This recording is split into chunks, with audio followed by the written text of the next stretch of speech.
Hi, my name is Cesar Lascano from Gold's Judo Club and Combined Martial Science. I'm here today with Sarai Enriquez, who's from the Avila Karate Kempo class. We're going to go ahead and show you guys some Muay Thai techniques. We're going to start off with some light stretching, work our way down to some good blocking techniques, and then we're going to go ahead and do some strikes and maybe do a little cool down exercise. So if you're sitting down in the internet right now checking us out, go ahead, get up and join us, join the fight. Are you ready? Yeah, for sure. All right, she's ready. If you're ready, we're gonna go ahead and start. Now, I wanna bring up one point. This is something you guys gotta take caution on, okay? Don't be doing this with your little brothers and starting up some bloody noses over there. Be very safe. Practice this with someone you know of. And it's also good to eat right and to eat your vitamins and all that good stuff. So we're gonna go ahead and just start off the show now. Okay, so what we're gonna do here, we're gonna go ahead and start with the stretching techniques. First, we're gonna start with a very basic arm stretch. We're gonna go ahead and go across. We're gonna just hold on to it for about 5 seconds. Same thing with the other side. I'm gonna go ahead and start from the back. Now when you go in the back, you're gonna go ahead and swing your arm, cup it at the elbow, and bend. It's very important because in Muay Thai, you're gonna go ahead and do a lot of strikes. And when you make these strikes, you're gonna have to have good flexibility. You cannot be flexible if you do not stretch. Don't take that for granted. Every day, stretch, even if you're not training. Now I'm gonna go ahead, put one foot down, move it forward. Now in this one, it's not good enough to go ahead and cheat and not bend the front leg. You have to bend the first one, and the back leg, keep it perfectly straight. I'm gonna go ahead and switch into the other side. Now what we're doing right now, we're working the calves, but now we gotta go ahead and work out the front side of the leg, so we're gonna stretch it out. And the same thing with the other side. And that's a good way to start off the class. All right, now what we're gonna focus on here is the stance. It's very important we have a good steady stance, just like this one right here. Very powerful, very protective. Sarai, go ahead and show them the stance. Okay, now what Sarai's doing over here, Sarai has her arms up over here to keep her from getting smashed in the face and ready to block down towards her abdomen. She is slightly bent in the front and she's up in the tiptoe for the time being. And she has them close together. It's not a wide stance, it's a very nice confined stance. Now, a very important detail to keep in mind is that her chin's gonna be tucked in, but not so tucked in that she doesn't have the opponent visible in front of her. The reason behind this is that if she has her chin out, it will be an easy target to hit and an easier knockout. If she has it tucked in, it's much more, even if she were to be hit, the impact's not as bad as it could be if it wasn't tucked in. And her arms have to be very strong. If they're not strong enough to resist a punch, then it's useless. And if it's too close to her, the second she gets striked, it will bounce into her cheek. We're gonna go ahead and focus on the arms a little bit more later on, but this right here is the ideal stance for Muay Thai, with her chin tucked in, eyes facing forward. What we're gonna do is we're gonna go ahead and focus on the arms here when it comes to guarding it. Go ahead and put up your arms. Now, when it comes to guarding, the arms need to be up at all times. After 5 minutes or so, you might see that you're getting tired and you might be getting sloppy. What happens is you're gonna start lowering your arms like this. This leaves you open, wide open for an attack at any angle in your face, maybe in the upper body. What you need to do is to keep your arms over here, and this is gonna be a good fitness test for you. Keep the arms over here good, but again, like I said before, you don't want it so close up here. If I were to strike you from here, what's going to happen is that the arm's going to go ahead and bounce and hit you in the face. And that is something that a lot of rookies do, and you do not want to go ahead and do that. You want to leave enough space between you and there so there's good amount of cushion.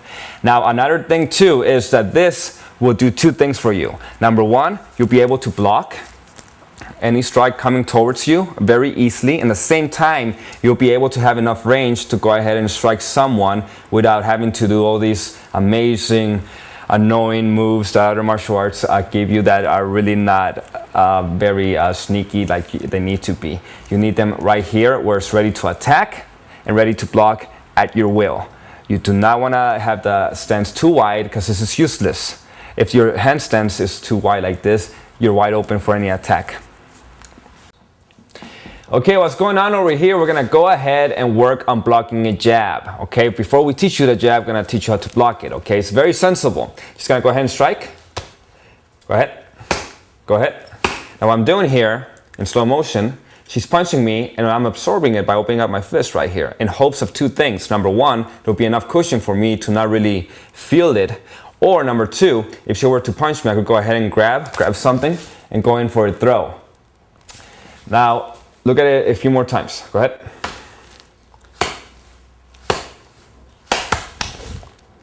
Right into a grappling move, right there. Now, if you just look at me, all I'm doing is I'm pushing away. I'm pushing away and keeping my palm open. This is no good. This will get you hurt. This is for more absorption, and my elbow will absorb it. And it's only for a jab. If you were to get it kicked or something around that area, I wouldn't suggest this block at all, not even for a hook. This is not good for hooks or uppercuts. This is just good for a jab. So keep in mind, you just want a jab, because trust me, if you want to block, you just need to go ahead and get more absorption. You're gonna get hit no matter what. That's the way I look at things. It's better to just be realistic about it. All these other blocks, they're not gonna work for you. We're gonna go ahead and go for blocking hooks now. Sarai is gonna go ahead and hit me. I'm gonna go ahead and block them. Go ahead. Okay, now what she's doing here, she's striking me. What I'm doing is I'm blocking. I'm not just letting her hit me. The idea here is if she hits me, go ahead, hit me slow motion, and I don't bring anything up, it's right in the temple. All right. However, if I bring up my arm like this, I have a cushion here, and it's not like I'm just letting her hit me. I'm letting her hit my hand, which is much more better than hitting me in the temple. And what I'm doing here, I'm keeping this guard up here when I'm blocking with this one. It's not like I'm just blocking over here or I'm blocking both in the same time. This is a good way to leave your front open. You leave your front open, you're gonna get jabbed, you're gonna get kneed, you're gonna get hit. This is no good. This is good right here. Right here you still have some kind of form of protection while you're protecting one area. So it's not like you're dedicating yourself just to one area. You're leaving yourself open over here, but you could easily change to the other side, easily to the other side. So right, go ahead and do the blocking for this one. What she's doing, she is not covering her ear. That's a good way to pop an ear right there. She is covering her temple right here, and she's also keeping her elbow over here. So this whole area is protected. And same thing with the other side, same exact thing with the other side. And notice that she does not let the guard down. She keeps it up and strong. Do not, under any circumstances, give them anything. Always keep your guard up. And I got to emphasize on you once again, she is not, if she moves on the side, covering her ear. The ear is out in the open. You do not want it in the ear. There goes her hearing.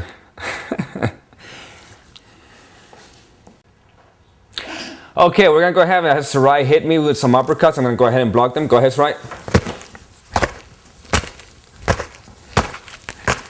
Now, rule of thumbs here. You could either A, stay where you're at, take it, or B, while you're getting hit, step back.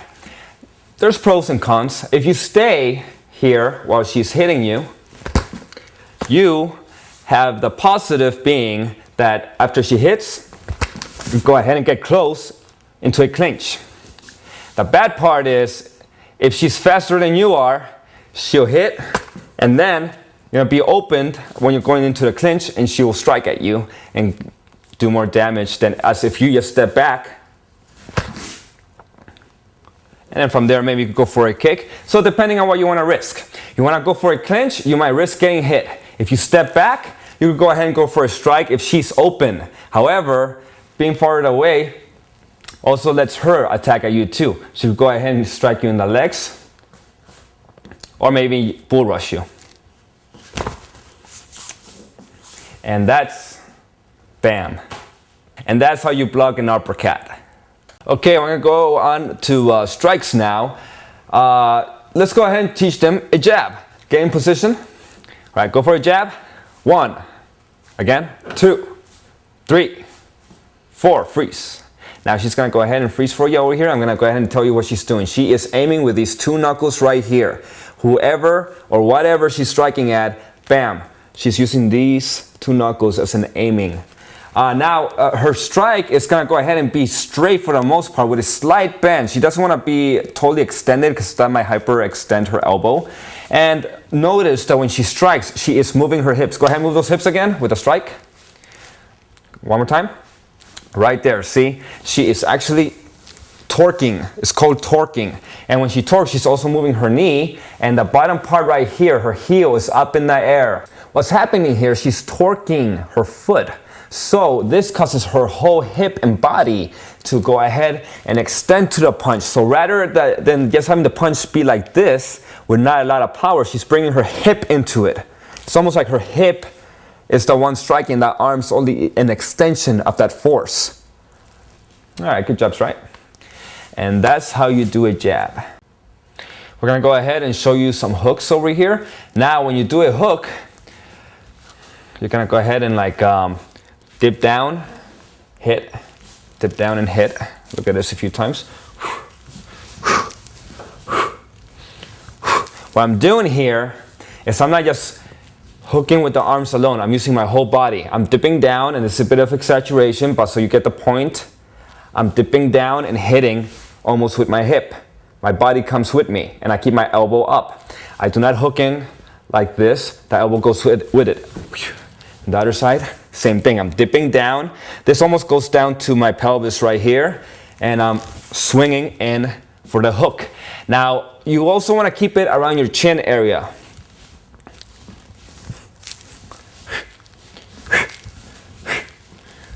It will help you with your aiming. If I'm fighting her, I get down to her level, and I go ahead and keep it in my chin area, it will automatically go into her head area. And if she's taller, it will go down to her chin area right here. And that's how you hook. We're gonna go ahead and go for uppercuts. She's gonna be the dummy for now. She's gonna look at me. Now, if I wanna hit her real good over here, I'm gonna dip down again, just like the side hooks. We're gonna go ahead and dip down and use our body to go into her. Bam. Now look at me over here. I'm gonna go ahead, dip down, strike, dip down, strike, dip down, strike, dip down, strike. Again, I wanna emphasize, when I go and dip down, I'm dipping my elbow down to the pelvis and using the pelvis force to go up there. This is also good if I'm gonna do double MA and going for any clinch. I'm gonna go ahead and strike, bam, use my pelvis, and I'm gonna go ahead, up, bam, go for the legs. Point being is I'm using my upper body and my lower body strength to go into her, bum rushing her, and then going in for a takedown. And that's how you do an uppercut. Hi, welcome back. Now what we're gonna do here, we're gonna go ahead and strike towards the legs. We're gonna start going for the chin, pretty much, area, or the back of the knee. Now, the situation with this is, in a realistic fight, you're gonna wanna go ahead and have the person bend down on a knee for a takedown, or just to weaken the legs so he won't be able to strike you. So you go ahead and strike for the back of the knee, and then from there, go into a clinch. Now, another thing to keep in mind here is to maybe have a partner to help you out. Go light with your partner. Of course, you don't wanna damage a partner of yours, otherwise you won't be able to practice this. You're gonna go ahead and you're gonna use your hip. It's gonna be a torque, the hip. It's almost like you're using a whip of the leg right there, and you're gonna go back and forth, one on one, one on one, one on one, and so on. Ready?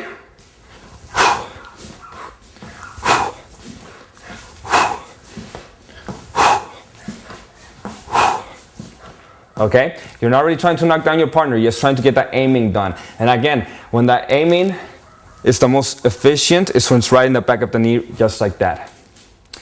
And that's how you kick someone, down there. And that's how you do a lower roundhouse kick.